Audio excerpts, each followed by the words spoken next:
안녕하세요. 저는 서울 키인 성형외과에서 안면 윤곽 센터를 맡고 있는 임정택 원장입니다.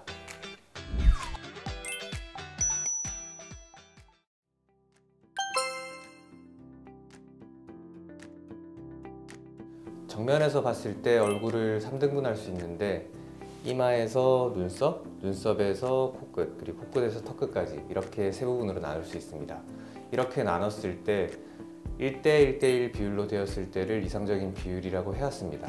하지만 요즘 트렌드는 1대 0.8에서 0.9 정도를 선호하는 편입니다. 하지만 이런 수치상의 정해진 비율보다는 각 얼굴형 그리고 조화를 고려해서 각 개개인마다 어울리는 비율을 찾는 게 중요합니다.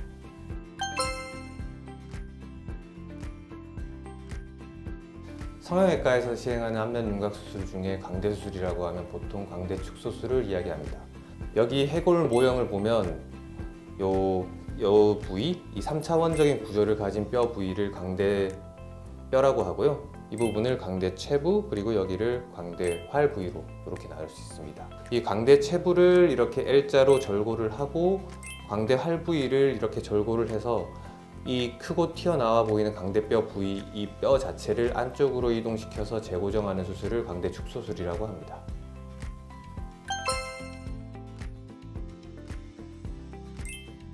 귓광대 수술은 구렛나루나 두피 쪽 절개만 해서 광대 활 쪽을 절골하여 밀어넣는 수술입니다.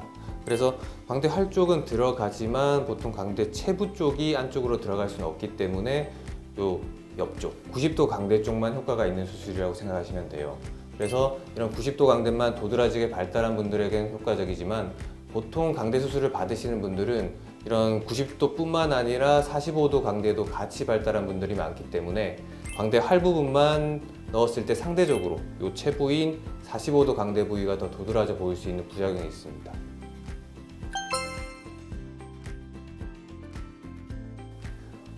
턱끝 수술은 턱끝의 길이와 폭을 줄이거나 턱끝이 들어간 무턱이나 주걱턱 개선을 하기 위한 수술 방법입니다. 절골 디자인 방법에 따라서 이쪽을 어떻게 절골하냐에 따라 T절골, C호절골, Y절골 등 여러 이름이 있지만 기본적으로는 이 T절골의 디자인 변형으로 파생된 방법이라고 생각하시면 돼요. 그래서 길이나 폭을 줄이는 양, 그리고 신경선의 위치에 따라서 적절한 방법을 선택할 수 있습니다. 턱끝을 앞으로 빼거나 넣을 수도 있어서 무턱이나 주걱턱이 어느 정도는 개선될 수 있습니다.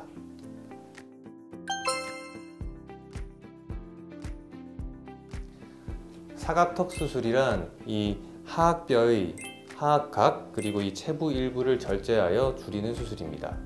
이전에는 이 하악각 위주로만 절제를 했지만 요즘 트렌드는 하악각은 자연스럽게 살리면서 절제선이 턱끝 라인까지 매끄럽게 연결되는 긴곡선 사각턱 절제술이 대세입니다.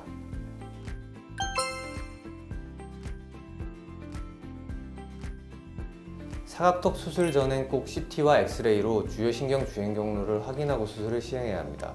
하치조 신경이 낮게 주행하는 사람들의 경우에는 특히 신경 손상이나 절단을 주의해야 되기 때문에 숙련된 전문의를 통해서 수술받는 게 중요합니다.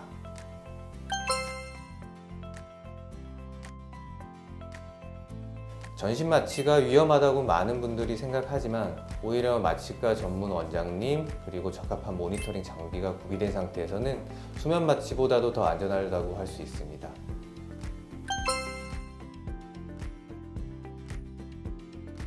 (20대) 분들은 피부 탄력이 좋기 때문에 볼처짐에 대한 걱정은 크게 하지 않으셔도 됩니다. 나이가 들면서 피부 탄력도가 점점 떨어지고 처지는 것도 심해지기 때문에 30대, 40대로 넘어가면서 가능성은 조금씩 증가하긴 합니다. 최소한의 필요한 만큼의 박리, 그리고 과하지 않은 뼈 절제술로 어느 정도 예방이 가능하고 만약 볼처짐이 생긴다면 리프팅 같은 수술로 추후 도움을 줄 수 있습니다.